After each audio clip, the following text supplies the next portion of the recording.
ಎಷ್ಟೊಂದು ಅನುಮಾನಗಳು, ಎಷ್ಟೊಂದು ವಾದಗಳು, ಎಷ್ಟೊಂದು ವಿತಂಡವಾದಗಳು. ಇದೊಂದು ಪ್ರೈವೇಟ್ ಇಂಟ್ರೆಸ್ಟ್ ಲಿಟಿಗೇಷನ್ ಅಂತ ಕರೆಸಿ ಉಗಿದು ವಾಪಸ್ ಕಳಿಸಿತ್ತು ಈ ಬುರುಡೆ ಗ್ಯಾಂಗ್ನ. ಅಂದರೆ ಅಂಥ ದೊಡ್ಡ ಸುದ್ದಿಯನ್ನು ಹಾಗೆ ಮುಚ್ಚಿಡೋದಕ್ಕೆ ಸಾಧ್ಯನಾ ಅನ್ನುವಂಥ ಪ್ರಶ್ನೆ ಈಗ ಎದ್ದಿದೆ. ಸರ್ಕಾರ ಅಷ್ಟೊಂದು ದೊಡ್ಡ ಸರ್ಕಾರನ ಇದು, ಅಥವಾ ಮುಖ್ಯಮಂತ್ರಿಗಳು ಅಷ್ಟೊಂದು ಮುಗ್ಧರ? ಹಾಗೆ ಮುಚ್ಚಿಡುವ ಮುಖಾಂತರ ಧರ್ಮಸ್ಥಳಕ್ಕೆ ಮಸಿ ಬೆಳೆಯುವಂಥ ಕೆಲಸಕ್ಕೆ ಅವರೂ ಸಹ ಕೈ ಜೋಡಿಸ್ಬಿಟ್ರ? ಚಿನ್ನಯ್ಯನ ಜೊತೆ ಓಡಾಡಿದವರು ಯಾರೂ ಆರೋಪಿಗಳಲ್ಲ ನೋಡಿ, ಇಲ್ಲೇ ಅನುಮಾನ ಹುಟ್ಟೋದು. ಪೊಲೀಸ್ನವರಿಗೆ ಸುಪ್ರೀಂ ಕೋರ್ಟ್ ಛೀಮಾರಿ ಹಾಕಿದ ವಿಚಾರ ಗೊತ್ತೇ ಆಗಲಿಲ್ಲ ಅಂದರೆ ನಂಬೋದು ಹೇಗೆ? SITಗೆ ಗೊತ್ತಾದ ಮೇಲೆ ಅದು ಗೃಹ ಸಚಿವರಿಗೂ ಗೊತ್ತಾಗಲಿಲ್ಲ ಅನ್ನೋದು ಇನ್ನೂ ನಂಬೋದು ಕಷ್ಟ. ಆ ಕಾನೂನು ಇಲಾಖೆ ಆದರೂ ಸಹ HK ಪಾಟೀಲ್ರಿಗೆ ಈ ಮಾಹಿತಿಯನ್ನು ಕೊಡ್ಬೋದಾಗಿತ್ತಲ್ಲ. ಇದೊಂದು ಹುನ್ನಾರ ರಾಜ್ಯ ಸರ್ಕಾರದಿಂದಲೇ ನಡೆದಿದೆ. ರಾಜ್ಯದ ಸಚಿವರೊಬ್ಬರು ಈ ಹುನ್ನಾರದಲ್ಲಿ ಭಾಗಿಯಾಗಿದ್ದಾರೆ. ಏನಾದರೂ ಮಾಡಿ ಧರ್ಮಾಧಿಕಾರಿಯವರ ಮೇಲೆ ಗೂಬೆ ಕೂರಿಸಬೇಕು ಅನ್ನುವಂಥ ಉದ್ದೇಶ ಏನಾದರೂ ಪ್ರಿಯಾಂಕ್ ಖರ್ಗೆ ಅವರಿಗೆ ಇದೆಯಾ? ಹಾಗಾದರೆ ರಾಜ್ಯ ಸಚಿವ ಸಂಪುಟದಲ್ಲಿ ಹೈಕಮಾಂಡ್ನಿಂದ ಒತ್ತಡ ತರುವಂಥ ಶಕ್ತಿ ಇರುವಂಥ ಆ ಸಚಿವರು ಯಾರು ಹಾಗಾದರೆ? ಸ್ನೇಹಿತರೆ ನಮಸ್ಕಾರ, ಹೊಸ ದಿಗಂತ ಡಿಜಿಟಲ್ ಚಾನೆಲ್ಗೆ ಸ್ವಾಗತ. ಬುರುಡೆ ಗ್ಯಾಂಗ್ ಪ್ರಕರಣ, ಎಷ್ಟೊಂದು ಅನುಮಾನಗಳು, ಎಷ್ಟೊಂದು ವಾದಗಳು, ಎಷ್ಟೊಂದು ವಿತಂಡವಾದಗಳು ನಾವೆಲ್ಲ ನೋಡ್ತಾನೆ ಇದ್ದೇವೆ. ದಿನ ದಿನ ದಿನ ಹೊಸದೊಂದು ಸುಳ್ಳುಗಳು, ಹೊಸದೊಂದು ಸತ್ಯ. ಯಾವುದು ಸತ್ಯ, ಯಾವುದು ಸುಳ್ಳು, ಯಾವುದು ಸರಿಯಾದ್ದು, ಯಾವುದು ತಪ್ಪು ಹಾದಿಯಲ್ಲಿ ಹೋಗ್ತಾ ಇದೆ, ಯಾವುದು ಜನಗಳಿಗೆ ಗೊತ್ತಾಗದೇ ಇರುವಂಥ ಒಂಥರ ವಿಚಿತ್ರ ಪರಿಸ್ಥಿತಿ. ಈ ಮಧ್ಯದಲ್ಲಿ ನೀವು ಸಹ ನೋಡಿರ್ತೀರಿ, ಕೇಳಿರ್ತೀರಿ, ಓದಿರ್ತೀರಿ. ಈ ಚಿನ್ನಯ್ಯ ಬುರುಡೆ ಹಿಡ್ಕೊಂಡು ಬಂದಲ್ಲ, ನಾನೇನೋ ಸಾಹಸ ಮಾಡಿದೆ ಅಂತ. ಅದಕ್ಕಿಂತಲೂ ಮುಂಚೆಯೇ ಈ ಬುರುಡೆ ಗ್ಯಾಂಗ್ ಸುಪ್ರೀಂ ಕೋರ್ಟ್ಗೆ ಹೋಗಿತ್ತು, ಸುಪ್ರೀಂ ಕೋರ್ಟ್ ಛೀಮಾರಿ ಹಾಕಿತ್ತು ಅನ್ನೋದನ್ನೆಲ್ಲ ನೀವು ನೋಡಿದ್ದೀರಿ, ಕೇಳಿದ್ದೀರಿ. ಇದೊಂದು ಪಬ್ಲಿಸಿಟಿ ಇಂಟ್ರೆಸ್ಟ್ ಲಿಟಿಗೇಷನ್ನು, ಇದೊಂದು ಪೈಸಾ ಇಂಟ್ರೆಸ್ಟ್ ಲಿಟಿಗೇಷನ್ನು, ಇದೊಂದು ಪ್ರೈವೇಟ್ ಇಂಟ್ರೆಸ್ಟ್ ಲಿಟಿಗೇಷನ್ ಅಂತ ಕರೆಸಿ ಉಗಿದು ವಾಪಸ್ ಕಳಿಸಿತ್ತು ಈ ಬುರುಡೆ ಗ್ಯಾಂಗ್ನ. ಇವರು ನೀವು SIT ಮಾಡಬೇಕು ಅಂತ ಸೂಚನೆ ಕೊಡಿ ರಾಜ್ಯ ಸರ್ಕಾರಕ್ಕೆ ಅಂತ ರಾಜ್ಯ ಸರ್ಕಾರಕ್ಕೆ ಮನವಿ ಮಾಡೋಕ್ಕೆ ಮುಂಚೆನೇ ಅಲ್ಲಿ ಹೋಗ್ಬಿಟ್ಟಿದ್ರಲ್ಲ.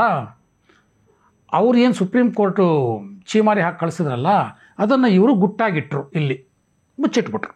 ಇದೆಲ್ಲ ನಮಗೂ ನಿಮಗೂ ಗೊತ್ತಿರುವಂಥ ವಿಚಾರ. ಅಂದರೆ ಅಂಥ ದೊಡ್ಡ ಸುದ್ದಿಯನ್ನು ಹಾಗೆ ಮುಚ್ಚಿಡೋದಕ್ಕೆ ಸಾಧ್ಯನಾ ಅನ್ನುವಂಥ ಪ್ರಶ್ನೆ ಈಗ ಎದ್ದಿದೆ. ಯಾಕೆ ಅಂದರೆ ಸರ್ಕಾರದ ವಿವಿಧ ಹಂತಗಳಲ್ಲಿ ದೇಶದಲ್ಲಿ ಏನಾಗ್ತಿದೆ ಅನ್ನುವಂಥ ಒಂದು ಮಾನಿಟರಿಂಗ್ ಇರೋದಿಲ್ವಾ? ಸರ್ಕಾರ ಅಷ್ಟೊಂದು ದೊಡ್ಡ ಸರ್ಕಾರನ ಇದು, ಅಥವಾ ಮುಖ್ಯಮಂತ್ರಿಗಳು ಅಷ್ಟೊಂದು ಮುಗ್ಧರ? ದೇಶದಲ್ಲಿ ಸುಪ್ರೀಂ ಕೋರ್ಟ್ನಲ್ಲಿ ರಾಜ್ಯಕ್ಕೆ ಸಂಬಂಧಪಟ್ಟ ಹಾಗೆ ಏನೇನು ಆಗ್ತಿದೆ ಅನ್ನೋದು ಈ ಸರ್ಕಾರಕ್ಕೆ ಗೊತ್ತೇ ಆಗೋದಿಲ್ವಾ? ವ್ಯವಸ್ಥೆ ಏನು ಹಾಗಾದರೆ? ಅವರೇನೋ ಮುಚ್ಚಿಟ್ರಪ್ಪ, ಅವ್ರಿಗೆ ಬೇಕಾಗಿದ್ದು ಅದೇ ಅಂತಲೇ ಇಟ್ಕೊಳ್ಳೋಣ. ಆದರೆ ಸರ್ಕಾರಕ್ಕೆ ಗೊತ್ತಾಗಬೇಕಲ್ವಾ? ಸೊ ಯಾರ್ಯಾರಿಗೆ ಇದು ಗೊತ್ತಾಗಬೇಕಾಗಿತ್ತು, ಇದನ್ನು ನೋಡ್ತಾ ಹೋಗೋಣ. ಮೊದಲನೇದಾಗಿ ಮುಖ್ಯಮಂತ್ರಿ ಸಿದ್ದರಾಮಯ್ಯನವರು. ಯಾಕಂದರೆ SITಗೆ ಆದೇಶ ಮಾಡಿದ್ದೇ ಅವರು. ಸೊ ಸುಪ್ರೀಂ ಕೋರ್ಟ್ ಈ ಮೊದಲೇ ನೀವು SIT ಕೇಳ್ತಾ ಇದ್ದೀರಾ, ಇದರಲ್ಲಿ ಯಾವುದೇ ಹುರುಳಿಲ್ಲ ನಿಮ್ಮ ಆರೋಪದಲ್ಲಿ ಅಂತ ಹೇಳಿ ಬೈದು ಕಳಿಸಿದ್ದು ಮುಖ್ಯಮಂತ್ರಿಗಳಿಗೆ ಮೊದಲು ಗೊತ್ತಾಗಬೇಕಾಗಿತ್ತಲ್ವ? ಯಾಕಂದರೆ ಇಂಟೆಲಿಜೆನ್ಸ್ ಡಿಪಾರ್ಟ್ಮೆಂಟ್ ಕೂಡ ಅವ್ರದ್ದೇ, ಅವ್ರಿಗೆ ಯಾಕೆ ಗೊತ್ತಾಗಲಿಲ್ಲ? ಇಂಟೆಲಿಜೆನ್ಸ್ ಡಿಪಾರ್ಟ್ಮೆಂಟ್ ಅವರು ಮುಖ್ಯಮಂತ್ರಿಗೆ ಹೇಳಲಿಲ್ವಾ ಹಾಗಾದರೆ? ಅಥವಾ ಮುಖ್ಯಮಂತ್ರಿಗೆ ಅವರು ಹೇಳಿದ ಮೇಲೂ ಸಹ ಮುಖ್ಯಮಂತ್ರಿಗಳು ಆ ಸುಪ್ರೀಂ ಕೋರ್ಟ್ ತೀರ್ಪನ್ನು ನಿರ್ಲಕ್ಷಿಸಿ ಇಲ್ಲಿ SITಗೆ ಆರ್ಡ್ರ್ ಮಾಡಿದ್ರಾ? ಹಾಗೆ ಯಾಕೆ ಮಾಡಬೇಕಾಗಿತ್ತು? ಸುಪ್ರೀಂ ಕೋರ್ಟಲ್ಲಿ ರಿಜೆಕ್ಟ್ ಆದಂತಹ SIT ರಚನೆಯ ಬೇಡಿಕೆ, ಅದನ್ನು ನೀವು ಪುರಸ್ಕರಿಸುವಂತಹ ದರ್ದು ಏನಿತ್ತು? ಪ್ರಶ್ನೆಗಳು ಬರ್ತಾವಲ್ವಾ? ಯಾಕಂದರೆ SIT ರಚನೆ ಸಾಧ್ಯನೇ ಇಲ್ಲ ಅಂತ ಹೇಳಿದವರು ರಾತ್ರೋರಾತ್ರಿ ಅದೇನು ಮನಸ್ಸು ಬದಲಾವಣೆ ಮಾಡಿದ್ರೋ, ಬೆಳಗ್ಗೆ ಎದ್ದ ತಕ್ಷಣ SIT ರಚನೆ ಮಾಡ್ತೀವಿ ಅಂತ ಹೇಳಿದ್ರು. ಆಗಲೂ ಚರ್ಚೆ ಆಗಿದ್ದು ಏನು ಅಂತಂದರೆ ಹೈಕಮಾಂಡ್ನಿಂದ ನಿಮ್ಮ ಮೇಲೆ ಒತ್ತಡ ಬಂತು ಅಂತ. ದಿನೇಶ್ ಗುಂಡೂರಾವ್ ಹೇಳಿದ್ರು, ಕೆಲವು ಎಡಪಂಥೀಯರು ಬಂದು ಒತ್ತಡ ಹಾಕಿದ್ರು ಅಂತ. ಒಂದು, ನಿಮಗೆ ಗೊತ್ತಿಲ್ಲ ಅಂದರೆ ನಿಮ್ಮ ಇಂಟೆಲಿಜೆನ್ಸ್ ಫೇಲ್ಯೂರು. ಅಲ್ಲೆಲ್ಲೋ ಪಹಲ್ಗಾಮ್ನಲ್ಲಿ ಉಗ್ರರು ದಾಳಿ ಮಾಡಿದಾಗ ಅಯ್ಯೋ ಇಂಟೆಲಿಜೆನ್ಸ್ ಫೇಲ್ಯೂರ್ ಅಂತ ಇಲ್ಲಿ ಕೂತ್ಕೊಂಡು ಮಾತಾಡಿದ್ರಲ್ಲ, ಇಲ್ಲಿ ನಿಮ್ಮ ಪಕ್ಕದಲ್ಲೇ ಇಂಟೆಲಿಜೆನ್ಸ್ ಫೇಲ್ಯೂರ್ ಆಯ್ತಲ್ಲ ಮುಖ್ಯಮಂತ್ರಿಗಳೇ. ಅಥವಾ ಅವ್ರು ಗೊತ್ತಿದ್ದರೆ, ಅವ್ರು ನಿಮಗೆ ಹೇಳಿದ್ದಿದ್ರೆ ಆದರೂ ನೀವು ಮಾಡಿದ್ರಿ ಅಂತಂದರೆ ಸುಪ್ರೀಂ ಕೋರ್ಟ್ಗೆ ನೀವು ಯಾವ ಮಟ್ಟದ ಬೆಲೆ ಕೊಡ್ತೀರಿ ಅನ್ನೋದು ಗೊತ್ತಾಗುತ್ತೆ. ಇನ್ನು ಆಯಿತು ಬಿಡಿ, ಏನೋ ಆಯಿತು, SIT ರಚನೆ ಆಯಿತು. ಅದಾದ ನಂತರದಲ್ಲಿ ವಿಧಾನಸಭೆಯಲ್ಲೂ ಕೂಡ ಚರ್ಚೆ ಆಗುತ್ತಿದೆ. ಆಗ DK ಶಿವಕುಮಾರ್ ಅವರು ಹೇಳ್ತಾರೆ, ಉಪಮುಖ್ಯಮಂತ್ರಿಗಳು, ಇದರಿಂದ ಏನೋ ಷಡ್ಯಂತ್ರ ಇದೆ ಅಂತ. ಹಾಗಾದರೆ ಉಪಮುಖ್ಯಮಂತ್ರಿಗಳಿಗೆ ಇದು ಗೊತ್ತಿರಬೇಕಲ್ವ? ಹಾಗಾದರೆ ಸುಪ್ರೀಂ ಕೋರ್ಟ್ಗೆ ಹೋಗಿದ್ದು ಗೊತ್ತಿತ್ತು ಅನ್ನೋದಾದರೆ ಅವರು ಅದನ್ನು ಮುಚ್ಚಿಟ್ರ? ಹಾಗೆ ಮುಚ್ಚಿಡುವ ಮುಖಾಂತರ ಧರ್ಮಸ್ಥಳಕ್ಕೆ ಮಸಿ ಬಳಿಯುವಂಥ ಕೆಲಸಕ್ಕೆ ಅವರೂ ಸಹ ಕೈ ಜೋಡಿಸ್ಬಿಟ್ರ? ನಾನು ಧರ್ಮಸ್ಥಳದ ಪಾವಿತ್ರ್ಯತೆಯನ್ನು ಕಾಪಾಡ್ತೀನಿ ಅಂತ ಹೇಳಿದವರು ತಾವೇ ಸ್ವತಃ ಮುಚ್ಚಿಟ್ಟು ವಿಚಾರವನ್ನು ಕೈ ಜೋಡಿಸ್ಬಿಟ್ರ? ಅಥವಾ ವಾಸ್ತವವಾಗಿ ಅವ್ರಿಗೆ ಗೊತ್ತಿರಲಿಲ್ವಾ? ಯಾಕೆಂದರೆ ದೇಶದಲ್ಲಿ ಆಗುವಂಥ ಏನೇನೋ ಕೋರ್ಟ್ ಕೇಸ್ಗಳನ್ನು ತಿಳ್ಕೊಳ್ಳುವಂಥ ಎಲ್ಲ ಶಕ್ತಿ DK ಶಿವಕುಮಾರ್ ಅವ್ರಿಗಿದೆ. ಆದರೂ ಓಕೆ, ಅವ್ರಿಗೆ ಮಿಸ್ ಆಯಿತು ಅಂತಲೇ ಇಟ್ಕೊಳ್ಳೋಣ. ಅಲ್ಲೂ ಮಿಸ್ ಆಯಿತು, ಮುಂದೆ ಬಂತು.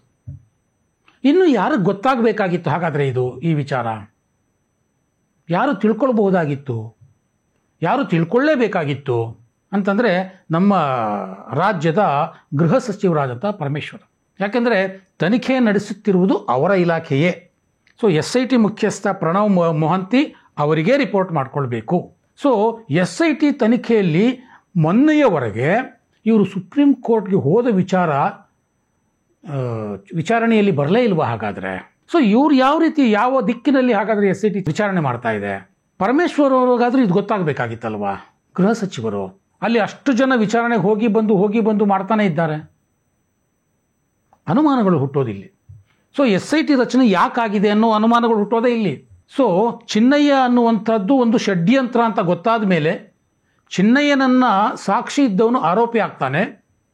ಆದರೆ ಚಿನ್ನಯ್ಯನ ಜೊತೆ ಹೋದವರು ಯಾರೂ ಆರೋಪಿಗಳಾಗೇ ಇಲ್ಲ ಇಲ್ಲಿವರೆಗೆ. ಜಯಂತ್ ಇರ್ಬೋದು, ಮಟ್ಟಣ್ಣವರು ಇರ್ಬೋದು, ತಿಮ್ಮರೋಡಿ ಇರ್ಬೋದು. SITಯ ದೃಷ್ಟಿಯಲ್ಲಿ ಇವ್ರು ಯಾರೂ ಆರೋಪಿಗಳಲ್ಲ, ಚಿನ್ನಯ್ಯ ಮಾತ್ರ. ಚಿನ್ನಯ್ಯನ ಜೊತೆ ಓಡಾಡಿದವ್ರು ಯಾರೂ ಆರೋಪಿಗಳಲ್ಲ. ನೋಡಿ, ಇಲ್ಲೇ ಅನುಮಾನ ಹುಟ್ಟೋದು. ಸೊ SITಯ ಉದ್ದೇಶ ಏನು ಹಾಗಾದರೆ? SIT ಉದ್ದೇಶ ಏನು ಅನ್ನೋದು ಗೃಹ ಸಚಿವರು ಗೊತ್ತಿತ್ತಲ್ವ? ಇಷ್ಟೆಲ್ಲ ವಿಚಾರಣೆಗಳು ನಡೆಯುವ ಮಧ್ಯೆ ಪೊಲೀಸ್ನವರಿಗೆ ಸುಪ್ರೀಂ ಕೋರ್ಟು ಛೀಮಾರಿ ಹಾಕಿದ ವಿಚಾರ ಗೊತ್ತೇ ಆಗಲಿಲ್ಲ ಅಂದರೆ ನಂಬೋದು ಹೇಗೆ? SITಗೆ ಇದು ಗೊತ್ತಾಗಿಲ್ಲ ಅನ್ನೋದನ್ನು ನಂಬೋದು ಕಷ್ಟ. SITಗೆ ಗೊತ್ತಾದ ಮೇಲೆ ಅದು ಗೃಹ ಸಚಿವರಿಗೂ ಗೊತ್ತಾಗಲಿಲ್ಲ ಅನ್ನೋದು ಇನ್ನೂ ನಂಬೋದು ಕಷ್ಟ. ಗೃಹ ಸಚಿವರಿಗೆ ಗೊತ್ತಾದ ಮೇಲೂ ಸಹ ಅದು ಮುಖ್ಯಮಂತ್ರಿಗಳ ಗಮನಕ್ಕೆ ಬರಲಿಲ್ಲ ಅಂದರೆ ಅದು ನಂಬೋಕ್ಕೆ ಸಾಧ್ಯನೇ ಇಲ್ಲ. ಇವರೆಲ್ರಿಗೂ ಈ ವಿಚಾರ ಗೊತ್ತಿತ್ತಾ ಅಂತ ಹಾಗಾದರೆ?